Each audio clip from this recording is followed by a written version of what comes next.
Murongozi yavuze ko turi hano mu ntumbero yo gushima ariko kandi no gusaba. Iyo umuntu agomba gusaba ubundi abanza kuraba ko ataco bapfa, kuko ngiye gusaba umuntu hari ico dupfa biraza kungora, biraza kumugora ingene havamo ico ndamusavye, kuko yoca mbere avuga ati hari ikintu wari kubanza utabanje, wari kubanza kunsaba imbabazi nubizi. Niyo mpamvu rero ko twaje gushimira Imana ikabivuga yuko ikunda amashimwe y'uwitunganije, tukaba tugomba no kuyisaba, kuko ibyo tuyisaba ntibibuze. Ni byiza ko tubanza kwitunganya nayo, tukaraba ko turi mu murongo w'ibyo yadusabye cyane turi mu murongo w'ibyo idusaba. Mu ntangamarara yagomba amaze ubwe turakwiye gushimira Imana cyane yaturemye turi abantu tutari bikoko, kuko byari gushoboka. Ariko kandi kugira ngo umuntu abe umuntu nyamuntu nuko aba afise ubuntu muri we. Ivyo navyo umuntu abihabwa n'ingene yirera, yihindero umunsi ku munsi, abishobojwe no kumva, bifatanije no kumvira ijambo ry'Imana. Umuntu wese arafise amatwi, ariko ndakunda kuvuga ko amatwi atarayaboneka. Ibi babiciye no guma numva zerekana ko amatwi nyayo n'ubushobozi bwo kumva buri ndani muri jewe.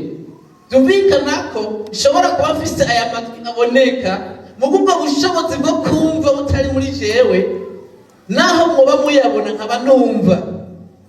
Ashatse kuvuga iki? Turi hano twese twumva, mugabo kumva ni kimwe no kumvira n'ikindi.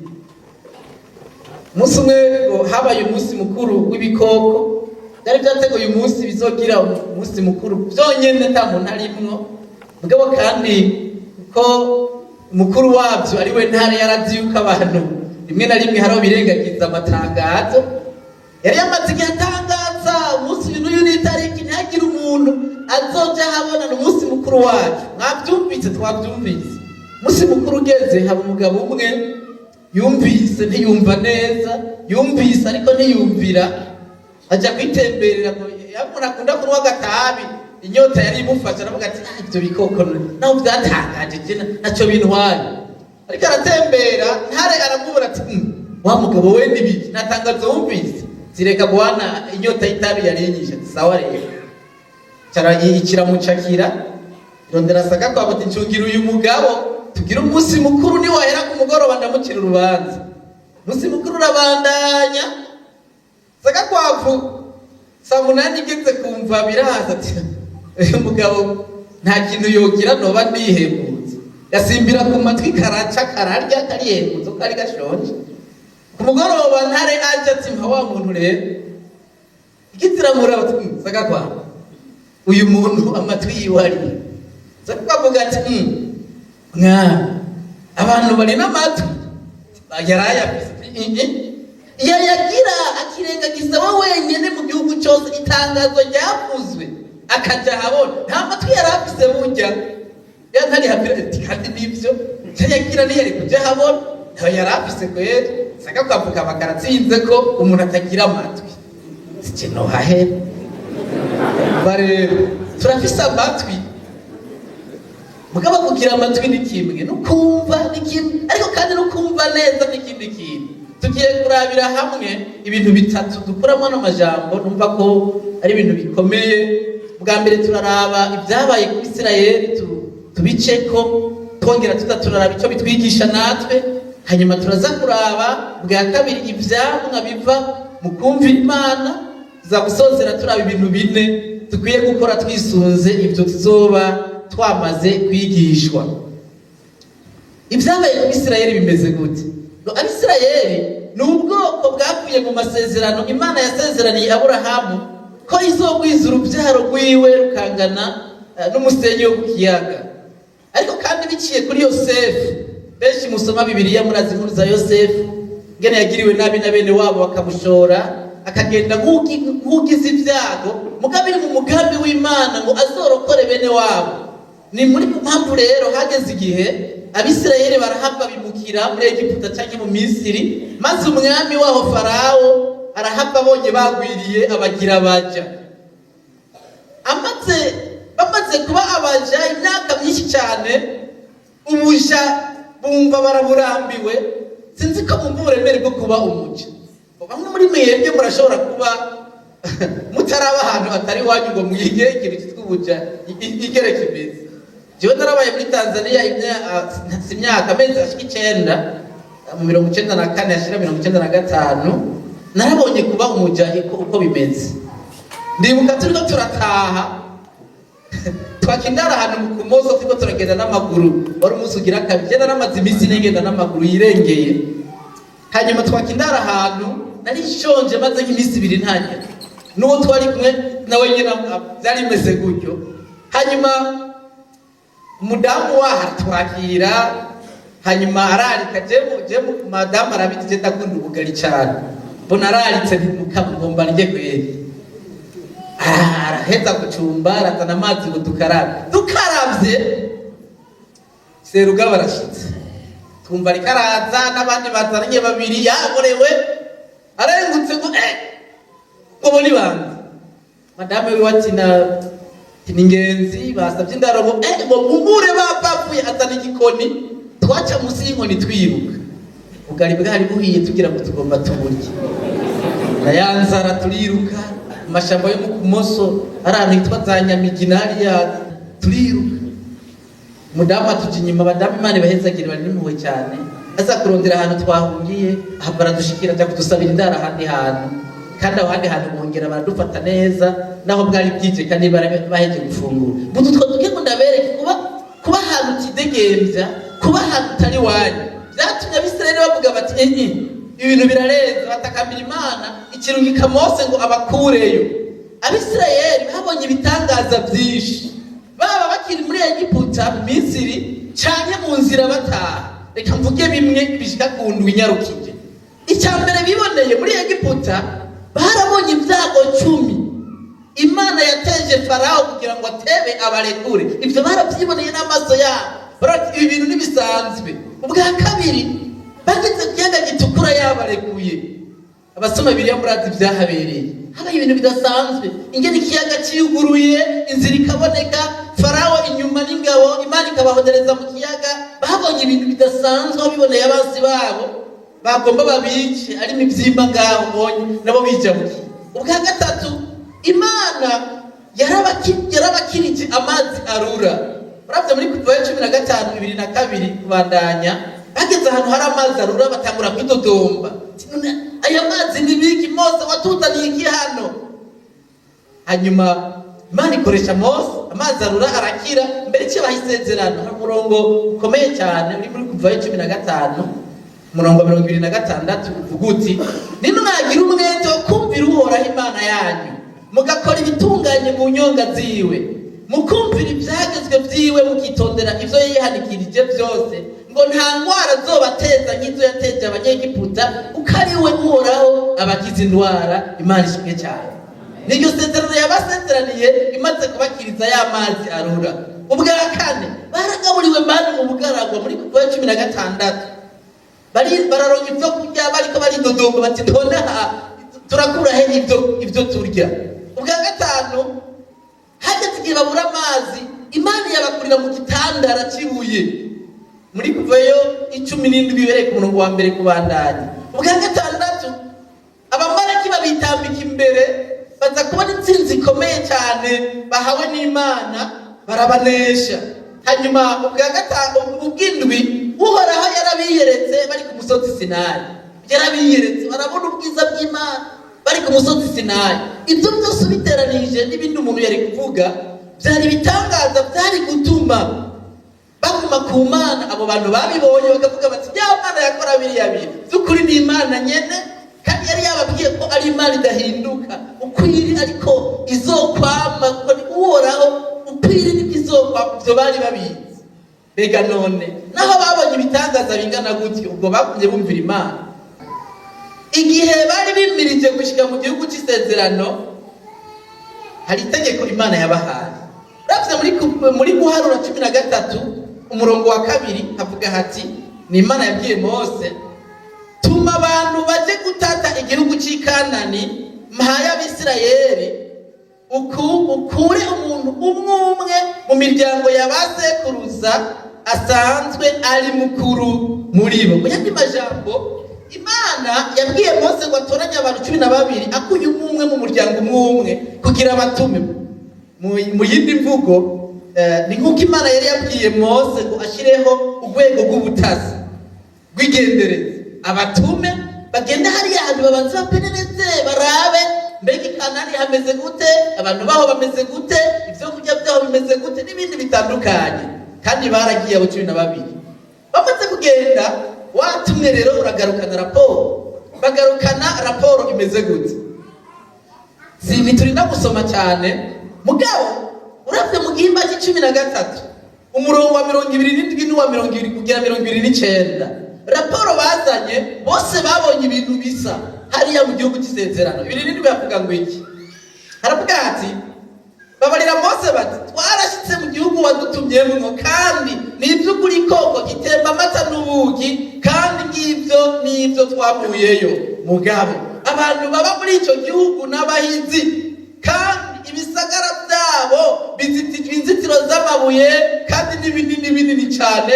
Eka mbere twabonyeyo Abanaki, kandi igihugu cy'Inegebu kibamwo Abamaleki n'imisozi yaho habamwo Abaheti n'Abayebusi n'Abamori, kandi ahaherereye ku kiyaga haba Abanyakanani hamwe n'ahaherereye kuri Yorodani. Ibintu babonye ni bimwe. Bw'abati igihugu kitemba amata n'ubuki koko ni cyiza cyane. Mugabo abantu bari mbere twaboneka imbere yabo nk'inzige. Ibyo byari kuri. Mugabo ingorane yabaye he? Babonye bimwe, mugabo isobanuro yabyo ikiba itandukanye.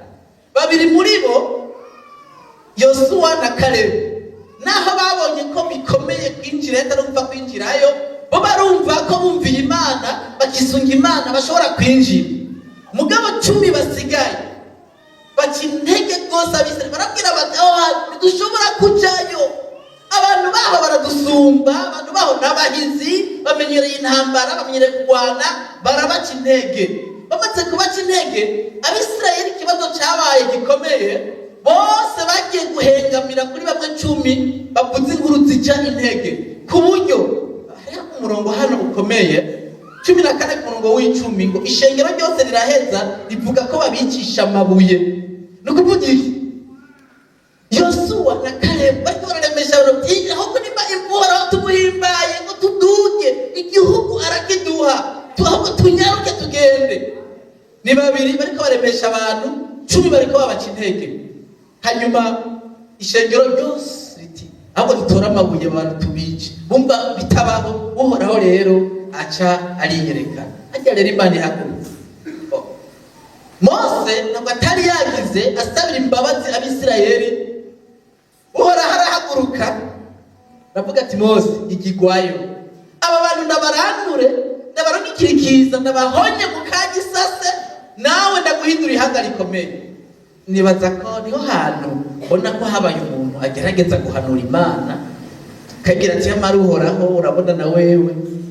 Reka tubisome hano mu gice c'14 ku murongo wa 11. Uhoraho abarira Mose ati, mbega aba bantu bazonyengera kugeza ryari? Bazogeza ryari kutanyizera naho nakoreye ibitangaza hagati yabo bingana bitya? Hinge ndabarekurire mikiza, ndabatikize, nawe ndaguhindura ihanga rizobarusha ubwinshi n'inkomezi. 13. Mose yishura Uhoraho aterega Abanyegiputa baramenye ko wakuye aba bantu iwabo ubakuje y'ububasha bwawe, nabo barabibwiye bene iki gihugu.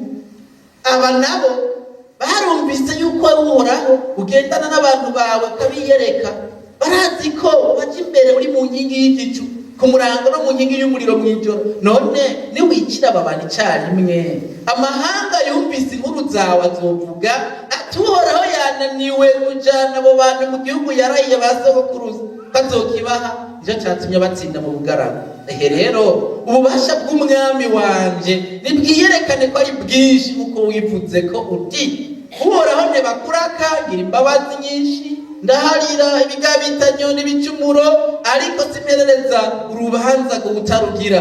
Ndahora abana ibigabitanyo bya base, hageza ku rubyaro rwabo rugira 3 no ku rugira 4. ndakwinginze nuharire ibigabitanyo by'aba bantu nk'uko imbabazi zawe nyinshi ziri, nk'uko wagenda ubaharira uhereye bakiva muri Egiputa gushika n'ubu. Wa murongo wa 20 rero uhoraho aramwishura ati ndabahariye nk'uko usabye, ariko nukuri ndarahiye uhoraho kwanje, ndarahiye n'isi yose izokuzura icyubahiro cyanjye je uhoraho, ko aba bantu bose babonye icyubahiro cyanjye n'ibitangaza byanje nakoreye muri Egiputa no mu bugaragwa bimwe twadondagura, bakangerageza inshuro 10 zose ntibanyumvire. Nukuri nta n'umwe azobona igihugu nari nararahiye basekuruza ko nzokibaha, nta n'umwe muri abo bakengereye azokibona kiretse umusavyi wanje Kalebu.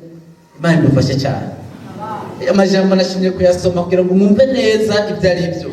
Uhoraho arafashe ingingo ati aba bantu ngomba ndabarandure, ngomba ndabahonye. Mose ariko abanyegiputa bazovuga baterega, naho Imana byayishobokeye kwibakura ino birasa kwibashika niyo yabajana ibahonereje mu bugaragwa, tinaro manu bareke bwawe ni buwame. Imana iti ndabahariye koko mugabo ibimbuza gufata ingingo.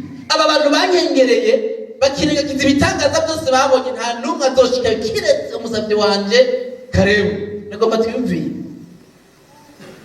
abantu bagiye batumwe barafise ibyo babonye, bamwe amaso yabo abona ko bidakunda, abandi amaso yabo abona ngo birakunda. Turashobora kugera ahantu ibintu bikomeye, hakaba bamwe bihemutsa abandi, hakaba hakenewe ko naho umwe cyangwa babiri baseruka ngo baremeshe abantu bareke kwiyebura. Imana ishimwe cyane. None nk'uburi serugo ukabona koko yuko habavye atari ibyo ufise uhavugaburira abana, akaba ari wowe nyene ubwira abana ngo bana ngo nukuri turapfuye aha turashitse turahonye, biraza guherera hehe? Biraza kugenda gute? Kera abavyeyi bari bazi kuremesha abana cyane, bafite inzara yateye, inkuru numvise bashobora guteka nimba ari uburengeti nimba ari muga bagashira kuziba bagacanira abana rero bagakina baryohewe, no munsi riravamo kubera bitahava bisha ngo barure, hanyuma rero bagahava basinzirira mu vyitsigiro. Rega hakusinzirira mu miheburo, gusinzirira mu vyitsigiro nibyo, kuko n'agatiro karatatu ari ikintu wari wizigiye, kandi kuko uzi ko bihava bishoboka usinzira neza basi, kandi ugiye mu gatiro rusubira kwibukana bya bintu. Umuntu asinziriye aba yapfuye, umutunzi ntiyibuka ko atunze, umukene ntiyibuka ko akenye, warashonje n'inzara igufata ntiwibuka ko wari ushonje. Babi ibyizigiro, harakenewe abantu bateramo abandi ibyizigiro, kuko nimba tukiriho haba hakiri ibyizigiro ko nibitakunze ubunyene ejo bizokunda. Imana ishimwe cyane. Byo mu gihe cya kabiri tuvugane ivyamwa byo kumvira, ngomba kunyarutsa muri wa murongo wo muri Yesaya 1:19 havuze hati nimwemera mukumvira muzorya ibyiza byo mu gihugu. Ijambo ry'Imana rirerekana ko kuva kera ukumvira Imana kwaba kuzana ibyiza, si kuyumviye gusa ariko no kuba mukikuje, ari umuryango wiwe ari n'abandi. Ngomba mvuge ku bantu bane gusa. Nowa mu Itanguriro 6 yumviye Imana mu bintu mega ntibisobanutse. Imana ivuze ngo va mu gihugu cyanyu no mu bwoko bwanyu no mu nzu ya so ugende, atazi yagiye akemera. Ubwo ari we wobyemera, mugabo no warabyemera. Icyavuyemwo uko kumvira kwiwe yahindutse sekuruza w'ihanga rikomeye, kandi amaze no kumvira agatanga umwana we w'ikinege. Uravye mu Itanguriro 2:2 navyo byamupfiriye umugisha, ahabwa amasezerano kandi yaramushitseko na twebwe uyu munsi turiko. Imana ishimwe cyane. Nariko ndavuga kuri Nowa ni Aburahamu, murantunga sinariko ndavuga kuri Nowa, ariko Nowa ndamugarutse ko nawe ikintu yizeye wamenga ni ikintu kidasobanutse. Kubaza ubwato, nta kiyaga abona ngaho, nta mvura iriko iragwa, abo bazi imyaka myinshi mugaravyizera ko iki Imana yamubwiye ari cyo, icyamwa cyavuyemwo yarikijije akiza n'umuryango wiwe. Imana ishimwe cyane. Ivyamwa byo kumvira. Yosuwa ariko arajana Abisirayeli mu gihugu cy'isezerano. Mose yaramaze gupfa, uravye muri Yosuwa 6 bashikira igisagara cy'Yeriko. Imana iteka igisagara kugira mu gitsinde, zunguruka inshuro ndwi iminsi ndwi nyene. Byari bigoye kwizera abantu bamenyereye intambara ibya gisirikare ko abuzunguruka uruzitiro rugasenyuka kubera kuzunguruka cyane kwihaka mugabo arumvira kubera ko kumvira Imana ibakora igitangaza inzitiro ziriko zirabomoka kandi gisagara barakinesha. Imana ishimwe cyane. Reka mvuge mu isezerano risha kuri Simoni kwitwa Simoni ataritwa Petero. Uravye muri Luka 5 guhera ku murongo wa mbere, Yesu asanze bariko bararoba bakeshe ijoro ryose babuze, arababwira ati bana nta kintu muraro gatoya ijoro ryose twabuze, atahubwo tere rusenga mu mbavu aho iburyo murabe hari ku murango kandi kuroba ari mwijoro. Petero ati yamarago nitwenge nitumenyere nta n'umunsi n'umwe turoba ku murango ntizoza n'ibikunda muga kubw'ijambo uvuze reka rero urusenge arutereye ngo ahubwo bavugije induru bakwega basaba n'abandi bariga no hino ngo baze bafasha gukwega uzuye amafi kubera kumvira. Imana ishimwe cyane. Imana idushoboze kwamba tuyumvira niho tuzogira imigisha si kuri twebwe gusa ariko no kuba dukikuje. Ngomba kujya ku gice cya nyuma, ngomba kuvuga ko bino bintu bine dusabwa gukora. Hano turi kujya muri mvuga ngo nimwemera mukumvira muzorya ibyiza byo mu gihugu. Umuhinga umwe yavuze ati icyo uri ubu munsi ni camwa cy'ingingo wagiye urafata muri kahise, kandi tuzoba ejo kizoba ari camwa cy'ingingo uriko urafata ubu nyene. Yavuze ikintu gikomeye cyane, vuga ko yongeye akavuga ati umuntu wese avuka sanase mugabo azopfasa n'ingingo yagiye arafata mu buzima bwiwe. Turafise ibyo turimwo bishobora kuba bitameze neza kandi bifise imizi muri kahise. Niyo mpamvu undi muhinga yavuye avuga ati ntuzubowe nakubu kabi katewe na kahise kabi, ariko ufata ingingo nziza n'impinduka zivyara kazoza keza. Ngibi ibintu bine dusabwa gukora, bibiri muri byo nivyo dukwiye kwirinda, ariko bibiri muri byo nivyo dukwiye gukora. Icambere kwirinda gutana ko ibirake mu bihe bigoye. Tuguma tugarukana ryajambo ryo kumvira Imana. Iyo abantu bumvira Imana bakaba ari mu mugwi, abarundi bavuze bati bisangiye imizi bisangira no kuma, aho hakwiye kuba kwirinda gutana ko ibirake mu bihe bigoye. Nibisanzwe cyane ko hazi ibihe bigoye, nibisanzwe cyane ko inzara itera, nibisanzwe cyane ko nshobora kubura icyo nambara. Ibyo nibisanzwe cyane ko ibintu bimindukana nibibe uko nabiziga. Mu Itangiriro 3 turabona ingene Adamu na Eva batanye kw'ibirake hageze aho basoroma icamwa cyo kutumvira kwabo. Adamu ati umugore wampaye, umugore ati yanzoka.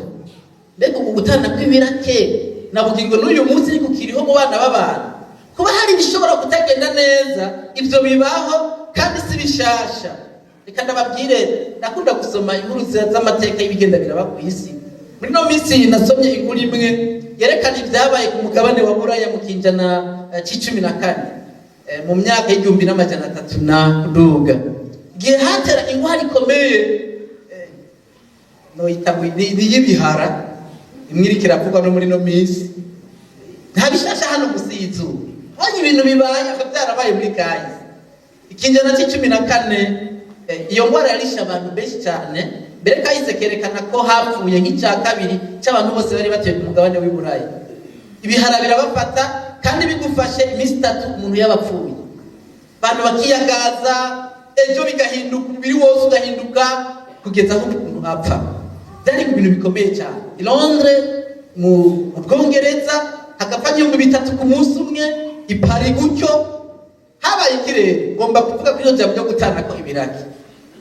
Abanyaburaya aho bahanganye n'icyo kiza mu bumwe batangura kwiyumvira, bamwe bati iki ni gihano cy'Imana, abantu bose b'abanyabyaha tubice. Abantu barahigana baricana bahanzwe n'ikiza muga bagiye mu byo kwicana. Habaye ikikaza, abapatiri baragiriye ingorane. Hari umupapa yitwa Clement wa gatandatu yaragize ikibazo. Abapatiri ingorane bagize kuba ko icyo gihe barizera, kandi ni byiza kugira ibyo umuntu yizera, ko umuntu nimba agwaye agafata hawe isiga ry'abagwayi ni nk'uko agiye ikuzimu kuramukanya na satani ntagiye. Rero kubera icyo kiza cyahitana abantu n'ingoga bihuta kurondera abapatiri kugira ngo babahe isiga ry'abagwayi. Abapatiri nabo bakagira gutya, none ko byandukira nenda mu isiga ry'abagwayi nande ndahasigara kubera bahunga abakirisu babo urumva hari bagaca bahiga batira bonyene baduhevye no kubahiga tubice barahoneye.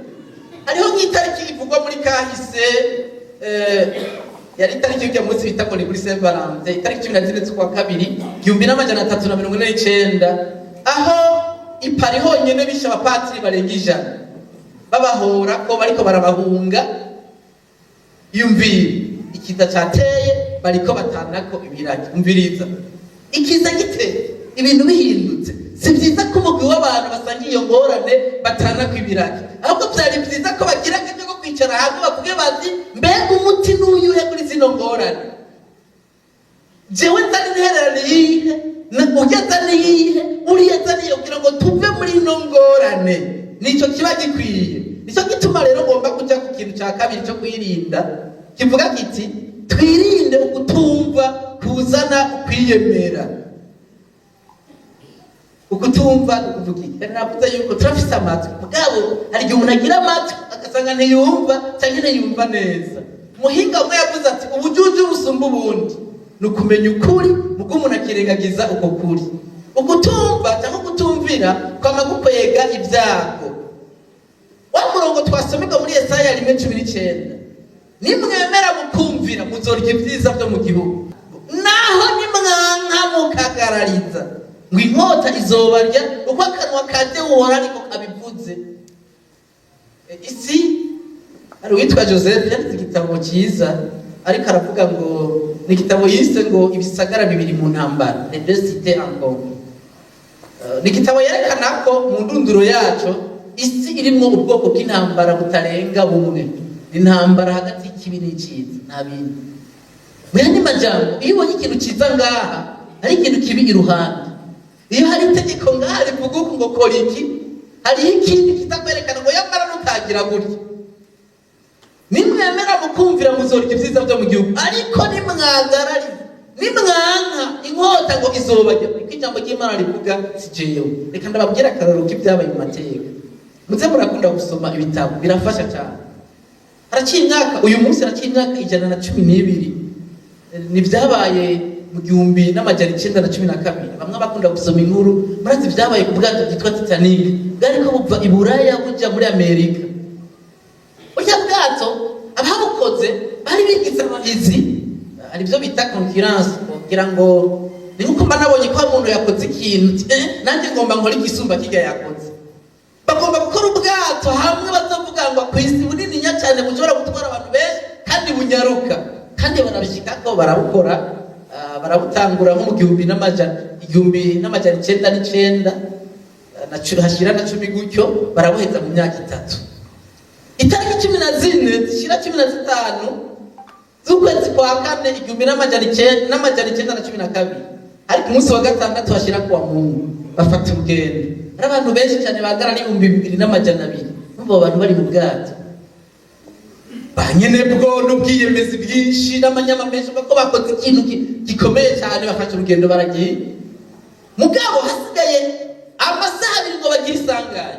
Hari umumama umwe sinzi ko ari radar cyangwa ijimere siko nocita, yarafite ikintu kibona kure, arabona ko hariya hirya hari kibazo. Warasemerera arabwira umukuru wawe ariko baratwara ubwatsi, yamara ndabasabe kino ibintu bibiri: gabanya umuvuduko kandi uhindura inzira. Avuga ati ishobora kugabanya umuvuduko kuko hari umwanya twihaye wo gushika, kandi sishobora gukata tugenda dutumbereye. Arinumira hajya inaravuze niteba barabandanije yamanuro barayama, hasigaye amasegonda 32 ngo bagire isanganya.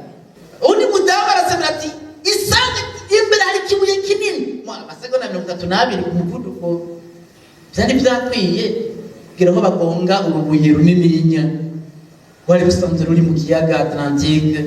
Acara bibyabaye abantu barenga gato 1500 baca barapfa. Nasomye inkuru kandi ni ukuri ko hari umwe mu barokotse iyo mpanuka icyo gihe yari umwana w'amezi 2 apfuye vuba cyane muri 2009 yari akiriho. Abantu 1500 barapfa kubera kutumvira. None uwo mupilote iyo yari kumvira akagabanya umuvuduko agahindura n'inzira, ntiyari gukiza ubugingo bw'abo bantu. Mbiriza n'isi yose ukutumvira, ukutumva kwama gukwegera umuntu ku giti ciwe ariko akakwegera n'abantu. Cyadibukayo na mu bwato yakoze amahana ngo ariko arahunga Imana. Ibintu abatandaza barahomeye cyane, ibintu batamo ngo bagomba bare muri ubwato. Kumbe umugabo umutipe yibereye gahara abizi ko ari we yacumuye mugarinumiye. Kutumva no kutumvira bikwegera umuntu ku giti ciwe bikamuhonya, ariko bigahonya n'abamukikuje, bigahonya n'umuryango wiwe. Twirinde rero kutumva, twirinde kutumvira. Nk'abarundi rero natwe tuzireguza ko Imana nisiba kuvugana natwe, twirinde rero gukomaraza imitima. Icya gatatu mu byo dukwiye gukora rero, guharanira kuba inyishu mu gihe cy'ibibazo. Nagomba guhamagarira umuntu wese guharanira ikintu gikomeye cyane, guharanira kuba inyishu mu gihe cy'ibibazo. Nibisanzwe ko ibibazo bishobora kwaduka mu muryango, mu kibano, mu ishengero, mu gihugu. Ibyo nibisanzwe cyane. Igihe cyose tuba tukiri ku isi nta rucanco rw'ingorane ruhari, ziraza kandi utabigomba. Mugabo nimba zije abahageze ko wese aharanira kuba inyishu y'ikibazo kibaye. Imana yadushize ku isi ngo tube ibibazo ku isi, ariko yadushizeho ngo dutorere inyishu ibibazo by'isi. Imana ntiyaturemye nk'abarundi ngo tube ibibazo ku Burundi, ahubwo yadushize mu Burundi ngo tube inyishu ku bibazo byokugariza Uburundi. Twibaze rero kuri kino kibazo, uri kibazo hano mu Burundi cyangwa uri inyishu? Uri kibazo mu muryango cyangwa uri inyishu mu muryango? Reka iki tucige ko twisunze kano karorero ngomba gutanga. Hari abantu bagize ikibazo cyari gisanzwe, ndiko ngomba kubereka ingene umuntu ashobora kuba inyishu y'ikibazo kibaye. Bari abantu ndwi bicaye ku meza bagomba ariko barihereza ikinyobwa, hanyuma nibisanzwe ko abisanganya. Umwe muri bo atabibonye ko atabiteguye, inkokora ayikoma ikirahuri kirimo ibinyobwa by'ubundi mugenzi we, kiraporoka kirameneka. Abo bantu ndwi reka ndababwire ingene babibonye. Bara ikibazo kimwe ariko abantu bakakibona ugutandukanye kandi bakacyumvira ugutandukanye. Uwa mbere muri abo ndwi bari ku meza yari umuntu w'umuvugishwa. Acari namura ati sintangaye kuko ibi bitaraba Imana yari yabimbwiye. Ndabavugisha ndabakunda. Urumva hari abantu bahengera ibintu byabaye ku bintu ariko narabibonye kubera ko utabivuze bitaraba. Bibiliya ivuga ngo inzoka imaze gukomora umugozi uyigota nacaba kimaze. Cyo gituma n'abafaransa bavuze bati ni byiza gukinga gusumba gukiza. Umuvugishwa rero ati sintangaye ibintu ari nabyeretswe. Uwa kabiri yari umukozi umusuku, bamwe nyine bato bato bakunda gukora udukorwa. Aca aravuga ati nta kibazo, reka mfate umukubuzo ndahakubure. Uwo ni uwa kabiri. Uwa gatatu yari umwigisha. Abigisha urazi rero ko menyereye kwigisha. Aca arinabura ati hari ikigwa ivyo bitwigishije, iyaba wari wasize ikirahuri hajya hirya nikiba cyamenetse. Umbiriza iyo menye ngo n'umuzungu yaramunaniye kuba ngo ibintu byabaye reka gutanga kw'ibiraki ko byabaye akorondera inyishu ariko byabaye. Kirazira kumenye ku mutwe ibintu byabaye udahabwa usubiza uko byari bimeze, ahubwo iga ibikurikira ingene bitungana. Utamenwe mu mutwe nibibaye. Nawe ati iyaba wari washize uko ntibyari kugenda ukiyo kuko siyo iyo adutse ikibazo. None ko bitaza gusubiza inyuma y'ikaseti ngo bibuke uri kurabivuga. Uwa kane yari umuhanuzi, ahindukirira uwamenye icyo kirahuri ati reka gushapura, birashobora gushikira uwo ari we wese, ati byari kumushikira. Aramuremesha avuga neza. Uwa gatanu yari umuntu akunda gutanga, ati ntugire ikibazo, icyo kirahuri ndakikurihira. Uwa gatandatu yari umurongozi yize neza uburongozi bukorera abandi. Nta majambo yavuze nta majambo yakoresheje. Ubu umuntu mumwumvirize neza, ahubwo yaciye afata ibintu mu minwe, asaba umukozi yari ngaho umukubuzo, arakubura bya bicupa biyorera mu kintu, aca asaba ikindi kirahuri, arakizana asubiza mu kibanza cacu, aca asaba ikinyobwa gisa na kimwe carimwo, aradasukamwo, abarangije ikibazo. Mugande yasigaye uwindwi nawe, uwindwi yarasonga n'umuntu akunda kugira imbabazi, aravuga ati yo ibintu bibaye birababaje. Birababaje urakoze iki? Yaba natanga ibibazo nababaza nti none muri abantu ndwi mwumva uwasumbije abandi ari inde? Uwakoze neza gusumba abandi bose bavuga amajambo mungu iyo bigenda gutya ubundi ngo ubundi mugabo umurongozi azi icyo akora nta majambo yakoresheje, abandi bakoresheje iminwa bavuga, mugabo wewe yarakoze kandi atunganya ikibazo gihera mu kanya gato. Umviriza, iyo habaye ibibazo ni byiza ko umwe wese amenya uruhare akwiye kugira ngo abe nyinshi y'ikibazo cyabaye. Mu gihugu iyo hadutse ibibazo hakaba gutanga kw'ibiraka no gutanga k'umwikomo, ahubwo umwe wese ntiyironderemo inyinshi ati none uruhande rwanje nkora iki kugira ngo kino kibazo gihere, nanjye nokora iki, ubwo sindi mu bateye ibibazo, none dukora iki, twisubire ngo gute. Hakabaye icyo ntibikunda. Bano rero uyu murongozi yarahosheje ibibazo byari bibaye. Nshuti zanje, mu gihe cy'ibibazo reka duhagurutse, umwe wese akwiye guhaguruka akazana intererano yiwe mu ntumbero yo guheza ibibazo, kumvira indongozi no kwirinda kuzishavuza. Mu ijambo ry'Imana mu Baroma 13 reka umurongo wa mbere harerekana yuko atakuganza na kumwe gutava ku Mana. Mu gishingo cyo kwidongera umurongozi, musengere, mufata ukuboko, mufashe. Bibiliya ivuga ngo musenge, ni Petero bivuze, musengere abami n'abashitwe hejuru kugira ngo mube mu mahoro. Umviriza, ukororanirwa k'urugo kuva ku kugenesera uko amerewe, ukororanirwa kw'ishengero kuzova kugena umurongozi wanyu amerewe, n'ukororanirwa kw'igihugu kuzova kugene umurongozi wacu amerewe. Reka ndababwira ino nkuru. Hera mu ntwaro ya cyami yari umutware umwe bitari bimworoheye, yagiye kugirisha inama ku gatumba kamwe kure yo muhira. Abagirije inama baramumena umutwe, baramushavuza. Barazi rero hariho igihe umuntu agize ingorane aca azisuka ku bantu. Umutware rero aje n'ishavu bamushavuje by'ukuri. Hajya abantu muri abarongozi murabizi, uri umurongozi ari igihe wifuza uti ibi bintu iyo nari kumenya ko bimeze gutya ubwo nari kubijyamo.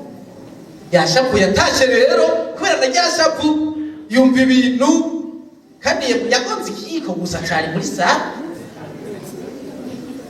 Barazerera abajya abadamu rimwe na rimwe nuko bubaha kuko bafite ibikorwa byinshi mu rugo. Mugabo ashitse ngatitara ku kiyiko none gica gifuta ukoropa yagize, gusenya, kuvoma, ibintu byose yakoze bicaye. Ibu barashaka ati wa mugore we ibintu ngawa bisanzaye ngaye n'ibiki ikoze ryambere nirindi. Umugore nawe arashakura abana bari biri wamusha kugenda wacaca mu bana rabatura bahigitse. Abana basangashimwe bariruka bari bafise imbwa barangana rubanda ku mugongo w'imbwa barakubita. Imbwa nayo yumvira sangashimwe iriruka ishikira haraka yawe ikakubisa amenyo yo ku kuguru, kayabona ko kiruka mu mbeba. Imbeba nazo tubonye hababwe zihungira mu mamare arimo impuzu zirakatagura, zihungira mu bigega byari n'ibigori zirarya ziraheza. Nabugingo n'uyu munsi turacyari muri ayo magorwa imbeba zidutera biturutse ku bantu bashavuye umurongozi. Umviriza, misi yose umurongozi aroraniwe maze hundengutse muhira abana bakabona ndengutse ntwenga, nabo baca batwenga. Muge ndengutse nazinyitse bagira bati harabavye duhunge. Niyo mpamvu mu rugo hakwiye umugore n'abana bakwiye kugira igishoboka cyose ngo umugabo yamatwenga yamanezerewe, niho urugo runezerwa rwose. Mu gihugu gukora ibishoboka byose ukirongoye aguma amerewe neza. Amerewe nabi ni twese tumerewe nabi. Uko n'ukuri niko bimeze. kugerageza rero dushabuze abarongozi bacu, dushabuze indongozi kugira ngo zame zinezerewe, boroherwe mu byo bakora, babone ko turi kumwe, dukore nka cya gikorwa mu gusozera. Ndagomba umwe wese asaba Imana gushira mu ngiro ibyo yigishijwe kandi yama yigishwa mu gukora nk'aba bantu babiri bakurikira. Aya majambo niyo ngomba kudusoma kandi tuyasozerereko mu gitabo cyo Kuvayo 17 n'umurongo wa 11 n'uwa 13. Navuze ko hari ibyo nari gusozerera ko nanabivuze ko kare, ntambara y'Abisirayeli n'Abamaleki, Kuvayo 17 umurongo wa 13, wa 11 n'uwa 13, niyo majambo tugiye gusozerera. Maze Mose iyo amanitse amaboko, Abisirayeli baranesha ngo ayamanure, Abamaleki bakanesha. Maze amaboko ya Mose araruha, bakiribuye bararimutega aryicarako. Aroni na Huri bagumya amaboko yiwe, umwe ku ruhande rumwe uwundi ku rundi. Amaboko yiwe aguma amanitse gushitsa izuba rirenze. Yosuwa yicisha inkota abantu bose b'Abamaleki. Imana ishimwe cyane. Haleluya. Niko ndagenda gusozera. Abisirayeli bari mu ntambara, mugabo aba abantu babiri babona gusumba abandi. Aravuga bati urugamba iyo rushushe tukabona ko turiko turanesha n'ikintu twabonye, amaboko ya Mose abagoroye neza, babona baneshejwe, bakaraba Mose bakabona yarushe, yatanguye kumanura amaboko. Iryo banga bararibona, yari ya Aroni na Huri. Baravuga bati kumbe intsinzi yacu iri hajya mu maboko ya Mose. Baca bariruka bakora ikintu, bafata amabuye baseguza amaboko yiwe, bongera barayasaguma bayaseguye. Samabuye gusa yakoze, nabo n'amaboko yabo yakoze igikorwa, baguma baseguye amaboko ya Mose ngeraho rirenga. Icyo gihe rero intambara ikigenda neza, baranesha kuko amaboko y'umurongozi aseguye. Haleluya. Siko mumva ikintu kiri muri ano majambo. Jewe ndi umurongozi by'ukuri, nafise abasegura amaboko yanje ntibyokunda, reka ntibishoboka ntibikunda. Nakunze kuraba muri Eglise Methodiste Libre, dukunda kwama dufise imbono zirezire zija ku myaka myinshi, gatembera nk'ahantu ari mwara ari mu kumoso, nkabanzi mu mabiro y'iwacu ibintu dufise by'imbona kazoza dufise nkacambaza, mbega kivugo cyacu uyu mwaka kivuga ngo iki, muriko mugishira mu ngiro gute? Utuvyumvanye wewe? None dufise umurongozi hariya, uwo murongozi none yakoze iki? Twamana twigisha ibikorwa byacu, none jewe hariya nzoshikayo gute nimba umurongozi ari atacamfashije? Umviriza, jewe ndi umurongozi ntafashwa amaboko, ibikunda bizoshoboka. Aroni na Huri batubera akarorero, twige gufata amaboko abarongozi.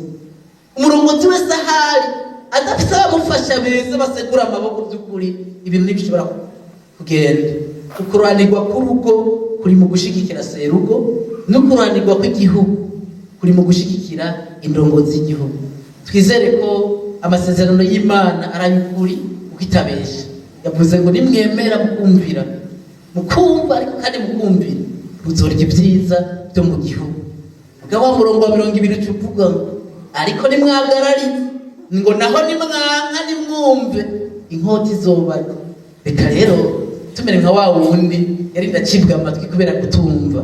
Nibaza ko turi hano turabumva, twumve icyo Imana ivuga, twitegure gushyira mu ngiro guhera mu ngo zacu, bishware mu kibano, bishware mu burere tutuyemwo, bishware mu gihugu cyose. Imana rero ishobora byose, nishoboze uri wese na jewe ndimwo gushyira mu ngiro ibyo twigishijwe. Imana ibahezagire.